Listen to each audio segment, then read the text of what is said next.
Bom, pessoal, essa é a última parte do nosso curso, né? A gente vai falar agora um pouco sobre integrais de funções complexas.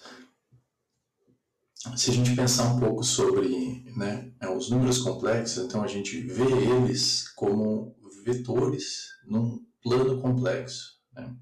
Então o que a gente vai estar fazendo é calcular integrais sobre curvas de funções complexas, né? Então isso mistura um pouco a parte de cálculo vetorial que a gente tinha com agora a parte de números complexos. Então, o que a gente vai fazer é pegar uma função complexa definida no plano. Então, f de z é igual a u de xy mais iv de xy. E a gente vai considerar uma curva parametrizada. Então, a gente vai enxergar a função z como sendo, né, a gente vai enxergar um número complexo como andando sobre uma curva. Então, essa curva vai ter um domínio, né, de A até B, mas a imagem dela vai estar no plano complexo, vai ser um número complexo. Então a gente pode pensar em z de t como sendo x de t mais y de t. Ok, então o que a gente chama de integral de linha da função complexa f de z sobre a curva c é a gente fazer a integral de A até B no intervalo onde a curva está definida, de f de z de t, ou seja, da função aplicada nos pontos da curva, vezes a derivada em relação a t da curva, né, da parametrização da curva. Né? Então, é como se fosse uma integral de linha. A gente vai fazer f de z de t um número complexo, a gente vai multiplicar esse número complexo, esse vetor, a gente vai fazer a multiplicação complexa dele pela derivada da parametrização da curva, pelo z' de t. Então, né, isso em relação a t. E integrar isso em relação a t significa, né, a gente realizar esse produto. Então, z' de t, o que é z' de t? Né? Derivar a parametrização em relação a t. Então, se a z de t é x de t mais y de t, então z' vai ser x' de t mais y' de t. Então, não é a derivada complexa usual, mas é uma derivada da curva em relação a esse parâmetro t que a gente está usando para parametrizar ela. Quando a gente abrir esse produto, então, né, lá pela multiplicação complexa usual, né, a gente vai ter x' de t, né, que vai ser a derivada desse cara, multiplicada por u aplicada nos pontos da curva. Então, u de x de t, u de x de t, y de t, né, multiplicado por esse x', e a gente vai ter na parte real ainda o produto dos dois imaginários. Então, y' de t, né, é a derivada desse cara, que multiplica iv de x de t, y de t. Então, a gente vai ter menos, por causa do i quadrado, v de x de t, y de t, que multiplica y' de t dt. Na parte imaginária, a gente vai ter os outros dois termos cruzados. Então, a gente vai ter u de x de t, y de t, que multiplica y' de t, e v mais, né, somando com v de x de t, y de t, que multiplica x' de t. Então, esses vão ser os dois termos que vão ter um i quando a gente fizer o produto. E, então, calcular essa integral em relação a t significa fazer duas integrais reais dessa mistura aqui dos coeficientes delas, desse produto cruzado aqui, né, do resultado do produto complexo de f de z de t por x' de t. Então, a gente vai ter duas integrais de funções reais em relação a t, uma na parte real e uma na parte imaginária.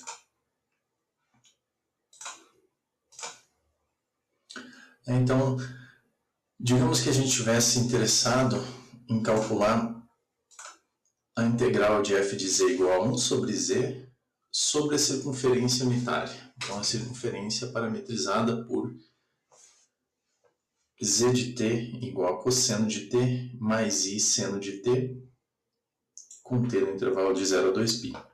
Então, o primeiro passo seria a gente calcular z' de t, então, que é derivar a parametrização da curva em relação a t. Então, deriva o cosseno, dá menos o seno, deriva o seno, dá o cosseno. Então, a gente ficaria com menos seno de t mais i cosseno de t. E o outro ingrediente que a gente precisaria para fazer a integral é calcular f de z de t.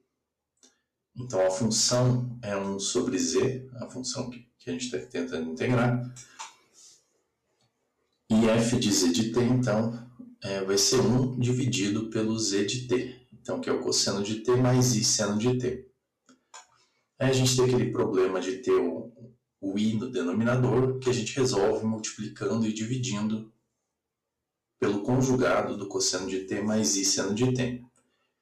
Então, quando a gente fizer isso, a gente vai ganhar no denominador o cosseno ao quadrado de t mais o seno ao quadrado de t, que dá 1. E no numerador, a gente vai ganhar o cosseno de t menos i seno de t, né? O conjugado do cara que está no denominador. Então, como o denominador dá 1, né, depois de realizar o produto, a gente vai ganhar o cosseno de t menos i seno de t, como sendo a f de z. Então, para calcular a integral sobre essa circunferência da função 1 sobre z em relação a z, a gente tem que calcular a integral de 0 a 2π do produto do f de z de t, que a gente calculou aqui, com o z' de t, que é menos seno de t mais i cosseno de t dt. Quando a gente fizer esse produto, então a gente vai ter, na parte real, cosseno de t, seno de t, mais, a gente vai ter menos cosseno de t, seno de t, e o outro termo aqui da parte real, a gente vai ter o i quadrado, então a gente vai ter mais seno de t, cosseno de t, que vai dar 0 na parte real. E na parte imaginária, a gente vai ter cosseno de t vezes o cosseno de t, que é o cosseno ao quadrado de t. E a gente vai ter seno de t menos seno de t, só que tem um outro menos aqui, então a gente vai ter mais seno de t, seno ao quadrado de t. Então, na parte imaginária, a gente vai ter o cosseno ao quadrado de t mais o seno ao quadrado de t, que dá 1. Então, por isso que está escrito aqui que a gente ganha, a parte real deu 0, a parte imaginária dá i vezes a integral de 1, de 0 até 2π. E isso dá integral de 1, de 0 até 2π, dá 2π. Então, isso então dá i vezes 2π.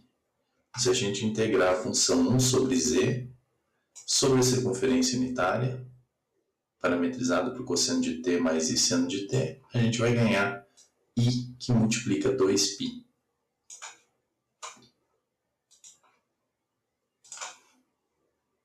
Um segundo exemplo aqui, se a gente tivesse interessado em calcular a integral de f de z igual a z quadrado sobre um segmento no plano complexo parametrizado por 1 mais t na parte real, mais i que multiplica t menos 1 na parte imaginária, né?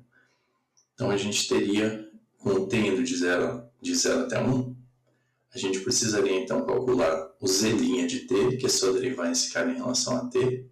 Então vai me dar 1 na parte real e i na parte imaginária. Então z' de t igual a 1 mais i. E o f de z de t, né? Então, eu pegar essa expressão que eu tenho para o z de t e colocar ela dentro da função. Então, é 1 mais t mais i que multiplica t menos 1 ao quadrado. E se a gente abrir essas contas aqui, tá? Eu vou passar mais rápido agora, a gente vai ganhar 4t na parte real, mais i que multiplica 2t quadrado menos 1 na parte imaginária. Isso quer dizer, então, que a integral sobre esse segmento de z quadrado vai ser a integral de 0 até 1 dessa expressão que eu obtive no f de z de t, então 4t mais i que multiplica t quadrado menos 1, multiplicado pelo z' de t, que é 1 mais i. Então, realizando essas contas aqui, a gente faz a multiplicação, separa o que é real do que é imaginário, ganhando isso aqui, menos 2t quadrado mais 4t mais 2, mais i, que multiplica 2t quadrado mais 4t menos 2. Então, são polinômios, a gente consegue integrar, né, de 0 até 1, usando a regra dos expoentes, né? E, então, quando a gente efetuar essa conta, a gente ganha 10 mais i, que multiplica 2/3 como resultado dessa integral.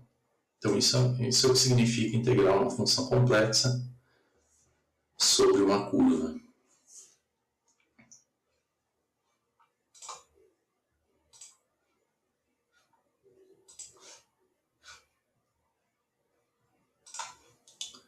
Tem um outro exemplo aqui ainda, que a gente vai ver que esses exemplos vão ficar relevantes depois, né, para outras integrais. Se eu tentasse calcular a integral de f de z igual a 1 dividido por z elevado a algum expoente m natural e maior ou igual a 2, né? Então, aqui devia ser m, né? Então a gente teria, né, então 1 sobre z quadrado, 1 sobre z ao cubo, 1 sobre z à quarta, por exemplo. Eu vou estar calculando todas essas de uma única vez, sobre a mesma circunferência unitária, né, de raio 1. Então, se a gente fizesse essa conta, a gente teria que calcular de novo z' de t, que vai dar menos seno de t mais i cosseno de t. E para calcular o f de z de t, né, eu tenho que calcular a mésima potência do cosseno de t mais i seno de t elevado a m. Essa conta, se a gente fosse abrir ela de fato, seria chata, seria uma conta longa, né, difícil, né, se a gente quisesse fazer para um exemplo específico, dependeria do m, né, mas eu posso lembrar da fórmula de Euler, que o cosseno de t mais i seno de t é e elevado a it. Então, se eu elevar e elevado a it a mésima potência, a gente vai ter e elevado a imt, que é o cosseno de mt mais i seno de mt. Né? Lembra que esse m aqui, por causa da fórmula de Euler, passa aqui multiplicando por seno e por cosseno, que deveria ser um m. Como que a gente... Então, daí o próximo passo seria multiplicar e dividir pelo conjugado do cosseno de mt mais i seno de mt, está aqui o conjugado. E eu continuo tendo uma soma de cossenos mais seno ao quadrado com o mesmo, né, aplicado no mesmo número, né, aqui deveria ser m. Então a gente teria 1 aqui no denominador, e isso daria cosseno de mt menos i seno de mt. Então, para calcular a integral de 1 sobre z elevado a m no círculo unitário, eu faria a integral de 0 até 2π do produto do cosseno de mt menos i seno de mt, que multiplica menos o seno de t mais i cosseno de t. E daí a gente faz a multiplicação complexa, né? Separa o que é real e o que é imaginário. E a gente ficaria no final com o seno de m menos 1, que multiplica t, mais i cosseno de m menos 1, que multiplica t. Então, se o m não for 1, se o m for natural e não for 1, né, se o m fosse 1, eu teria 0 dentro do cosseno. E cairia no caso anterior, lá, que a gente resolveu e viu que dava i vezes 2π. Mas como o m agora é a partir de 2, eu vou integrar um cosseno e um seno no período completo de 0 até 2π. Então essas integrais aqui vão dar 0. Então essa é, por definição, a maneira de fazer uma integral de uma função complexa sobre uma curva. Né? Uma curva que mora no plano complexo agora. Bom, as integrais complexas, a gente não precisa ir sempre por esse caminho, que pode ser difícil, mas Se a função complexa f de z tiver uma primitiva, no sentido dos complexos, de que eu possa derivar ela, né, essa f zona, né, eu quero calcular a integral sobre uma curva c de f de z dz, tá? E se existir uma f zona tal que a derivada da f zona dê igual à funçãozinha que eu estou querendo integrar, a gente vai ter como resultado dessa integral a primitiva, né, a f zona aplicada no ponto final da curva, menos a f zona aplicada no ponto inicial. Esse é um teorema fundamental para integrais de linha, e ele funciona como o teorema fundamental do cálculo. Se eu tenho uma primitiva para a função complexa, basta eu aplicar ela no ponto final e no ponto inicial da curva que mora lá no plano complexo.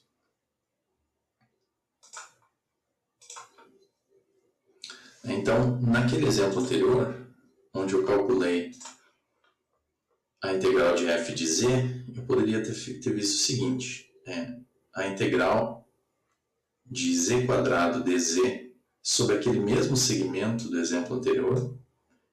Eu não precisaria ter quebrado ela na definição, mas eu poderia ter percebido que uma primitiva de z quadrado é z ao cubo dividido por 3 e que, né, o valor dessa integral vai ser essa expressão z ao cubo sobre 3, né, que é a primitiva aplicada no ponto final da curva, que ocorre quando eu substituo t por 1 aqui. Então, colocando t por 1, a gente vai ter 2 na parte real e 0 na parte imaginária. E colocando t igual a 0, a gente vai ter 1 menos i. O ponto inicial é 1 menos i. Se a gente abrir essa expressão, a gente vai obter 10 terços mais i, que multiplica 2 terços, o mesmo resultado do método anterior. Então, se eu precisar escrever a função complexa como parte real mais i vezes a parte imaginária, eu acabo tendo que ir para a definição e fazer aquela integral mais longa.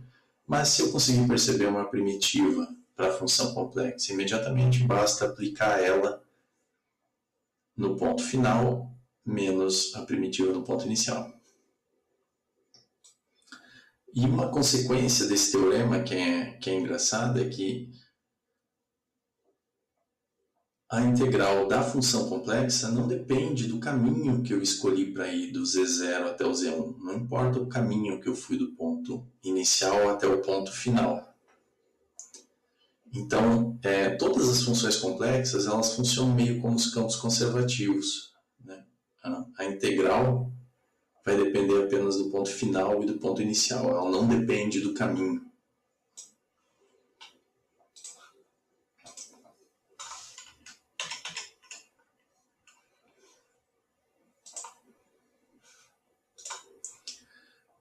Isso em particular diz para a gente o seguinte, que se eu tenho uma função complexa que seja derivável, né, que seja analítica, em uma região aberta e simplesmente conexa, tá? Isso fica meio misterioso, né, mas aberta e simplesmente conexa quer dizer uma região sem furos. Sem furos e sem borda, sem fronteira. Então, se eu tiver uma região bem comportada e a função complexa for analítica em toda a região, então a integral sobre uma curva fechada qualquer dentro dessa região vai me dar 0. Nota que aqui a gente vai ter problemas parecidos com o que a gente tinha lá nas integrais dos campos que pareciam ser conservativos, mas não eram. Então, o campo ele depende da região, né? Se eu tiver problemas, se eu tiver uma curva onde a função potencial, né, onde a primitiva não está definida, pode ser que eu não consiga aplicar o teorema para que a integral da curva fechada dê 0. Então, isso é bem parecido com aquela parte de integrais de linha de campos conservativos, né? Se o campo for de fato conservativo sobre toda a curva, então eu tinha lá, né, na parte do cálculo vetorial que a integral sobre a curva fechada dava 0. Aqui no mundo complexo eu tenho parecido com isso, né? tomando cuidado de que a função tem que ser analítica e simplesmente conexa em uma região toda, né? E a curva tem que morar nessa região. A curva que eu estou querendo integrar, ela não pode passar por nenhum ponto de problema e não pode ter nenhum tipo de ponto de problema no interior. Aí nessa sessão a gente tem alguns exercícios só, pedindo para tentar verificar quando que dá para fazer essas integrais ou não, né? Quando que as integrais dão zero ou não, quando que a gente consegue usar esse teorema.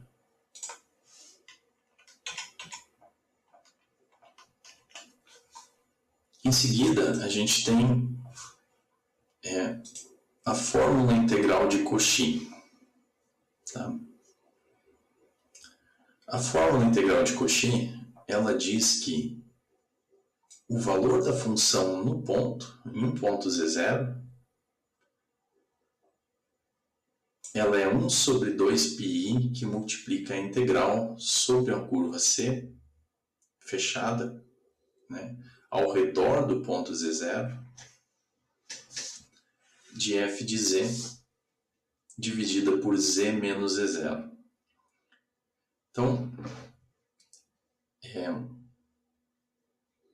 se a f é analítica, a primeira impressão que a gente vai ter é que essa integral tem que dar zero, porque eu estou fazendo a integral sobre uma curva fechada, né? Mas quando eu divido por z menos z0, na verdade eu introduzo um ponto de problema dentro da região. Eu introduzo um ponto, né, onde a função não está definida. Quando z for igual a z0, esse cara aqui explode, vai para infinito. Então, essa integral aqui não vai mais dar zero, mas ela vai dar 2πi, assim como no exemplo da f de z igual a 1 sobre z. Naquele caso, o ponto de problema era o z0 igual a zero, né? E por isso que saía 2π como resultado da integral.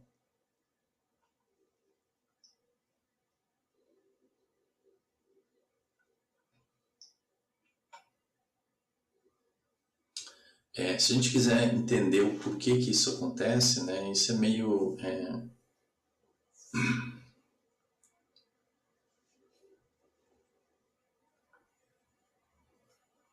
Isso é um cálculo, né, direto, né, mas se a gente souber que a f de z é analítica, que ela pode ser escrita com uma série de potências, né, então ela vai ser da forma alguns coeficientes que multiplicam z menos z0 elevado a m.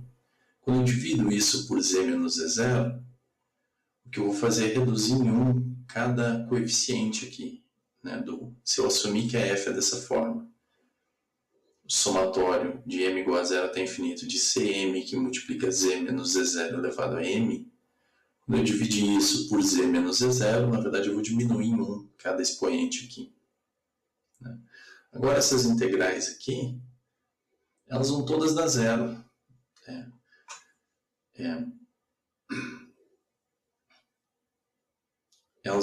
Se o m for maior ou igual do que 2, ela vai dar zero. Porque eu vou ter um polinômio, que é uma função analítica, e a integral do polinômio vai dar zero. O polinômio complexo, a integral dele vai dar zero.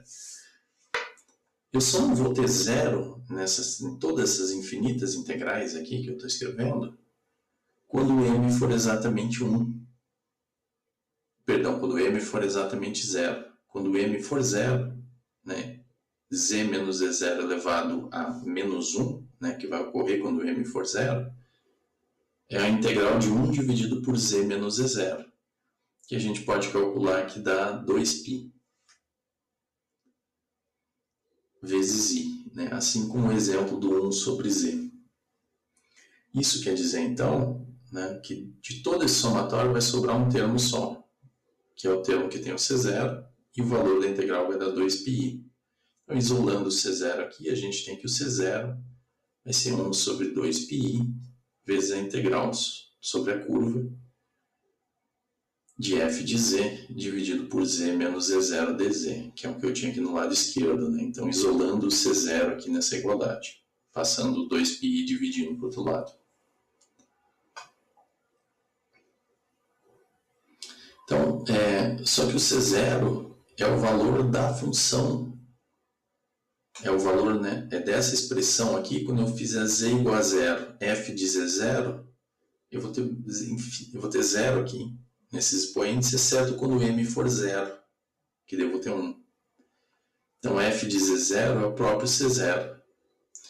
Então, juntando essas duas coisas, a gente tem que o f de z0 é 1 sobre 2πi, que multiplica a integral sobre a curva de f de z dividido por z menos z0.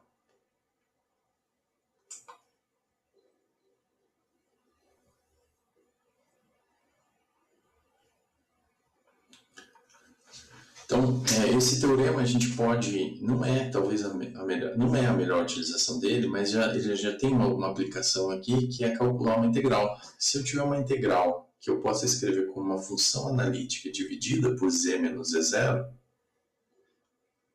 eu sei que o valor dessa integral, independente da curva sobre a qual eu esteja integrando, vai ser 2πi, que multiplica o valor da função analítica f no ponto z0.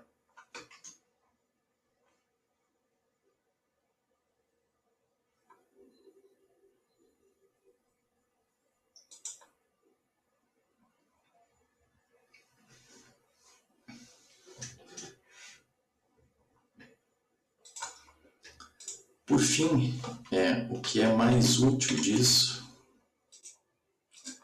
é que a gente consegue utilizar esse teorema também para derivadas. Então, suponha de novo que eu tenho uma função analítica, f de z, igual ao somatório, então de m igual a zero até infinito, de cm, que multiplica z menos z0 elevado a m. Se a gente derivar essa função analítica m vezes, né? Lembra que função analítica a gente pode derivar termo a termo, né? Uma função que seja igual a uma série de potências, a gente pode derivar termo a termo. Então, se a gente derivar ela n vezes, né, percebe que quando eu derivo uma vez, o primeiro termo, que é quando m for zero, c0, esse cara vai virar zero, vai morrer. Se eu derivar duas vezes, o termo com c1 vai virar zero, né? Aquela mesma conta que a gente fez lá para a série de Taylor, né, para encontrar os coeficientes lá. Então, se a gente derivar n vezes, os primeiros n termos do C0 até o n-1 vão todos virar zero. E a gente vai ter uma nova, né, a enésima derivada da f vai ter esse produto, né, que foi obtido diminuindo em 1 cada coeficiente, cada vez que eu derivava, vezes o Cm, né, começando em n, todos os termos antes do n vão virar zero, que multiplica z menos z0 elevado a m menos n. Então, por um lado, se a gente aplicar essa expressão em z0, né, a gente vai ter aqui a enésima derivada aplicada no ponto z0, vai ser n fatorial que multiplica o Cn,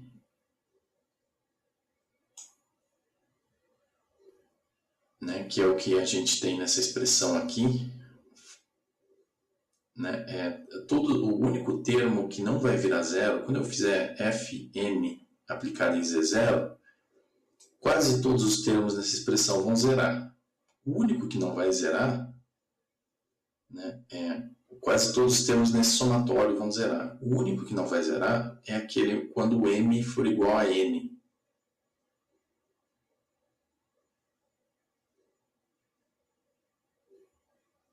Né? Porque vai ser o termo onde esse expoente aqui vai estar com zero. Se esse expoente for maior do que zero, eu vou estar multiplicando tudo por zero aqui, quando o z for igual a z0. Então isso aqui vai virar zero e só vai sobrar o termo onde o m é igual a n. E daí justamente esse termo, esses fatores aqui vão me dar o n fatorial.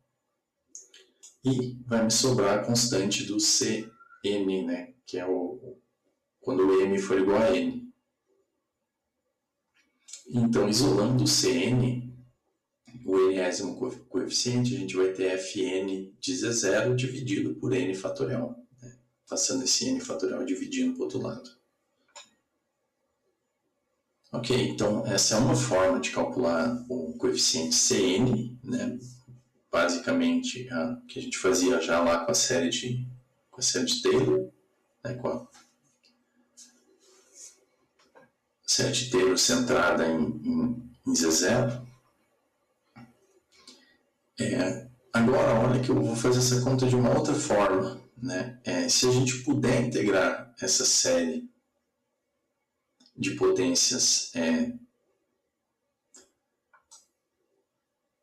né? Se a gente for calcular essa integral aqui de f de z dividido por z menos z0 elevado a n mais 1, então eu vou pegar a função f de z e vou dividir ela por esse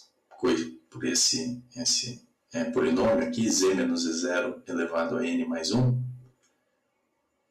Então a gente vai ter um monte de integrais, né? Colocando a f na forma do somatório, a gente vai ter m menos n menos 1 no lugar de cada coeficiente. Eu vou diminuir desse expoente n mais 1 em cada passo. Então a gente vai ter uma integral de Cm que multiplica integrais, né, desses coeficientes aqui. E essas integrais, né, são integrais de polinômios, e o único cara que vai sobrar dessas integrais é aquele onde o m for igual a n.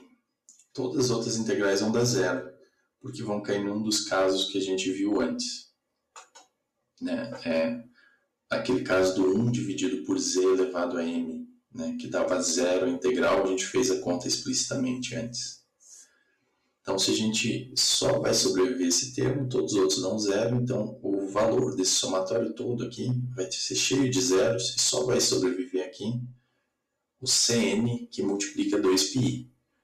Isso quer dizer que o Cn vai ser 1 sobre 2πi vezes a integral de C0 de f de z dividido por z menos z0 elevado a n mais 1.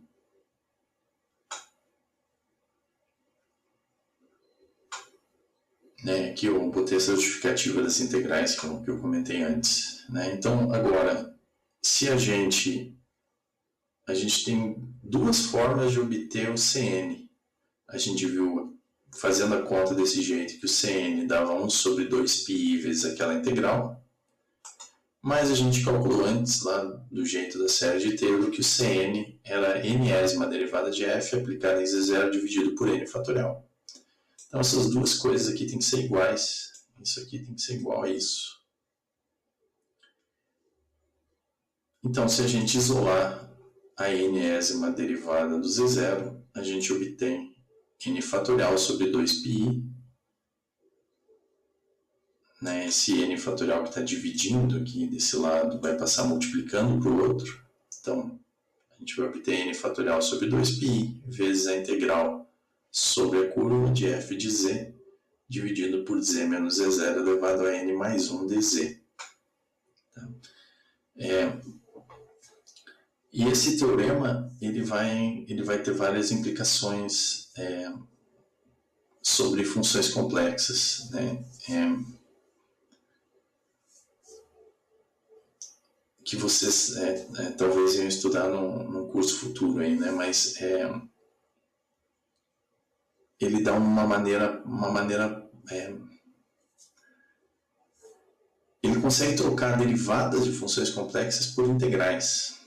E integrais são coisas mais simples, são coisas melhores do que derivadas. Derivadas podem dar problemas, integrais tendem a resolver problemas, né? Uma função que não é contínua não tem derivada no ponto de descontinuidade, mas uma função pode ser integrada por cima de descontinuidades. E uma aplicação desse teorema é calcular, né, integrais de funções complexas. Uma aplicação que a gente vai fazer nesse momento é que se eu tiver uma integral que seja da forma f de z dividido por z menos z0 elevado a algum expoente, né, essa integral eu posso